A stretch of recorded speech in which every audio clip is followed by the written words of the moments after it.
Good afternoon, this is Tom Asprey with the Viper Report for Sunday, October 13th.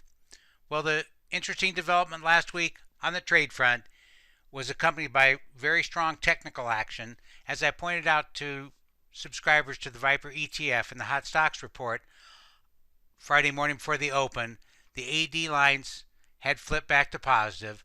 As of Thursday's close, 4 of the 6 daily AD lines had moved back above their moving averages.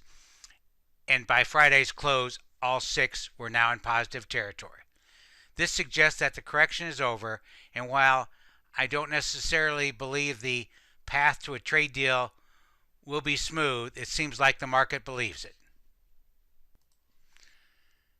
In last Thursday's premium reports, I pointed out that the bullish percentage based on the AAII survey had dropped even lower, 20.3. That's below the reading we saw on December 13th. Many recall that the stock market made its low a couple of weeks later. Bearish also increased sharply to 44%. So the negative sentiment combined with the positive AD line readings is a good sign. Now, the challenge therefore will be picking a good entry point over the next week or so. This screen is one of the ones that I use to pick new stock picks for the Viper Hot Stock Report. You can see there's quite a bit of detailed technical information here that I synthesize into specific buy and sell advice twice a week. Of course, there's similar screens that I use for the Viper ETF report, and in tomorrow's report, there are at least 3 new ETF recommendations based on last week's action.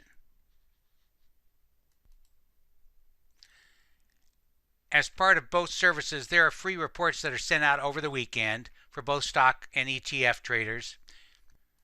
Every Sunday, I send out to Viper Hot Stocks clients a list of the S&P stocks with weekly buy and sell signals, and these can be used to select new candidates. I look at these lists myself when I'm making specific recommendations, but many of my clients who are option traders also use these as a watch list to find good option trades in other markets that I don't specifically recommend. Also, each weekend, I put out a list of the 107 ETFs that I monitor and show which of those close the week below or above their quarterly pivot levels. This is discussed in one of the free trading lessons I send out to new subscribers on how to use the quarterly pivots. A lot of technical information here. You can see last week, this is the current one, a number of the key markets, the NYSE Composite, the Dow Industrials, the emerging markets, all closed the week back above their quarterly pivots. That's an interesting development. Oftentimes, the rallies that start in October last until the end of the year, as typically November and December are 2 of the strongest months for stock prices. So I hope you're well positioned on the long side of the market or have plans to buy. If we can help in that process, I hope you'll consider both either the Viper ETF or the Viper Hot Stocks Report. If you go to viperreport.com, you can get the sign-up information.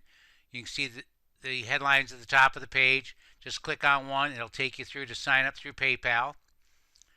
Each is just $34.95 per month. You can cancel at any time online and includes 6 trading lessons to help you better understand my methods.